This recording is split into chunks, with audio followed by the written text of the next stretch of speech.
ఏం భయ్యా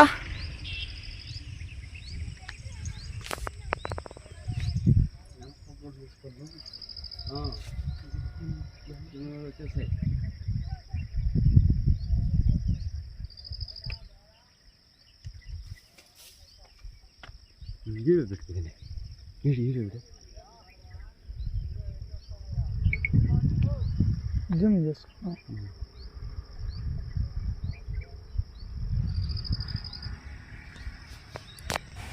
చిత్తూరు జిల్లా పుల్చెల మండలం రాయవారిపల్లి పంచాయతీలో గత 3 రోజులుగా పంటలపై ఏనుగుల గుంపు దాడులు ఆగడం లేదు.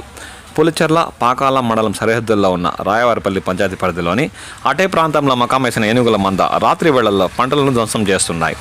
మామిడికాయలు చేతికందే సమయంలో ఏనుగులు దాడులు చేస్తుండటంతో తీవ్రంగా నష్టపోతున్నామని రైతులు ఆవేదన చెందుతున్నారు. రాత్రి వేళల్లో తూర్పు విభాగం అడవిలోని నెల్లిచెట్ట ప్రాంతం నుంచి బయలుదేరిన 14 ఏనుగుల మంద రాయవారిపల్లి పంచాయతీ కొత్త రామాపురం వద్దకు చేరుకున్నాయి. పుల్చెల మండలం కొత్త రామాపురంలోని రైతులు సుధాకర్ నాయుడు, దినకర్, విశ్వనాథ్ నాయుడు, పరందం నాయుడు, సుశీలమ్మ, మధ్యవారిపల్లిలోని రైతు జయచంద్ర నాయుడు చెందిన వ్యవసాయ భూములు పాకాల మండలం సరిహద్దుల్లో ఉన్నాయి. ఈ భూముల్లో మామిడి చెట్ల కొమ్మలను ఏనుగుల మంద విరిచేశాయని వారు ఆవేదన వ్యక్తం చేశారు. మామిడికాయలు కూడా నేల రాల్చాయని వారు అన్నారు. అరటి చెట్టును ధ్వంసం చేశాయని, డ్రిప్ పైపులు, గేట్ వాళ్లను ధ్వంసం చేసినట్టు వారు పేర్కొన్నారు. దాడులు చేస్తున్న విషయం తెలుసుకున్న అటవీ సిబ్బంది అక్కడ చేరుకుని టపాకాయలు పేల్చడంతో మంద అడివైపు అడుగులు వేశాయి. వెళ్తూ మామిడి చెట్లను ధ్వంసం చేసి నీలి చెట్ల ప్రాంతంలో చేరుకున్నట్లు వారు పేర్కొన్నారు. మంగళవారం వేకువజామున ఏనుగుల గుంపు పాకాల మండలం 10 పొట్లపల్లి పంచాయతీ పులవాళ్లపల్లి చెరువు వద్దకు చేరుకున్నట్లు అటవీ సిబ్బంది తెలిపారు.